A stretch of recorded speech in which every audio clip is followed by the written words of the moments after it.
Today, we are cracking open the playbook for our most difficult, most important conversations. We're diving into the key ideas from the mega bestseller, Crucial Conversations. You know the feeling, right? That knot in your stomach when you know you need to have a talk with someone, but every part of you is screaming, "Don't do it!" Whether it's with your boss, your partner, a friend, we are absolute masters at avoiding the very conversations that matter the most. But what if you had a set of tools for those exact moments? That's what we're going to explore. This framework comes from a book that has literally helped millions of people learn how to step into those high-stakes moments instead of running away from them. So what is it that separates a regular everyday chat from a crucial one? It's not just that the topic is tricky. There's a really specific three-part recipe for it. It really just boils down to these three things. 1, the stakes are high. We're talking about a promotion, the future of a relationship, something big. 2, opinions are all over the place. You see it one way, they see it a completely different way. And 3, emotions are running strong. The second you feel that jolt of anger or that wave of fear, you know you're in crucial territory. So why do we botch these conversations so badly? Well, listen, it's not entirely our fault. Our bodies are kind of working against us. When the pressure hits, we get flooded with adrenaline. Blood literally leaves the higher reasoning parts of our brain and rushes to our muscles for fight or flight. So we're facing these complex social problems with, as the book puts it, the brain power of a monkey.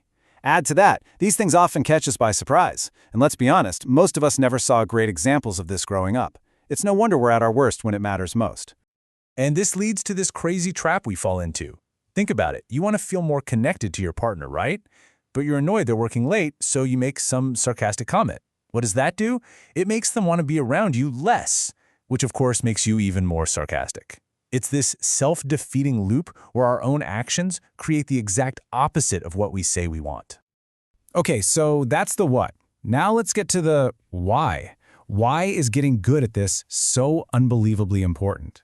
Because the ripple effect of these conversations touches every single part of our lives. Let's start at work. You know, the most influential people aren't always the ones with the fancy titles. They're the ones who can bring up a risky topic, who can challenge a bad idea, even to their boss without getting fired. That one skill, being able to speak truth to power respectfully, can literally define your entire career. And this doesn't just apply to individuals. It scales up to entire companies. The research is so clear on this. The best organizations aren't built on better spreadsheets. They're built on better conversations. In the top-performing companies, anyone can hold anyone else accountable. Problems get tackled head-on, person to person, which creates this amazing culture of high performance. And at home? Well, this is where it gets really personal.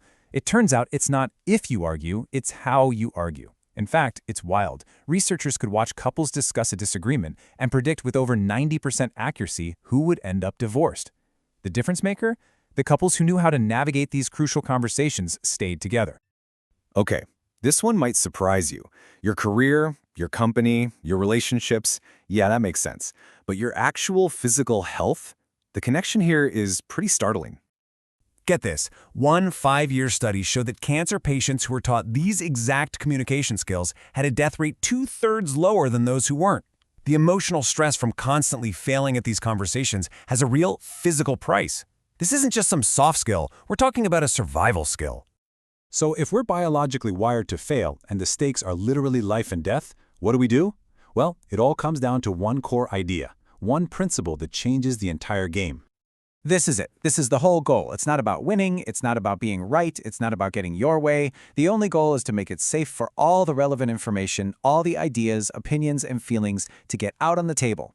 Success means a free flow of meaning. The book uses this brilliant metaphor for this. It's called the pool of shared meaning.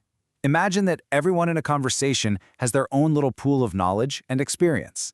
The goal is to create enough safety so that everyone is willing to pour their information into one big shared pool. The bigger that collective pool gets, the smarter everyone becomes, and the better the final decision will be. That's where synergy actually comes from. Okay, so how do we actually make that happen? The very first skill, the foundation for everything else, is about where you start. It's not about what you say, it's about your own motives. You have to work on yourself first. The second you feel yourself getting angry or defensive, you need a way to short-circuit that fight or flight response. You have to stop, take a breath, and ask yourself one critical question. What do I really want here? Because our motives can flip in an instant, from wanting to solve a problem to just wanting to win or punish the other person. Asking this question brings you back to your real goal and gets the rational part of your brain back online. Now, a huge reason we get off track is because we trap ourselves in what the book calls a sucker's choice. We frame the whole thing as a terrible either-or. You know, I can either be honest with my colleague and crush their feelings, or I can be kind and just let this project go down in flames. We convince ourselves we only have these two awful options. The breakthrough is to just refuse to make that choice. Don't pick option A or option B. Instead, challenge your brain to find the and. How can I be 100% honest and 100% respectful? How can I tell my colleague my real concerns and preserve our great working relationship? The magic is in searching for the and. All right, once you've got your own heart in the right place, the next skill is all about awareness. You have to learn how to do two things at once.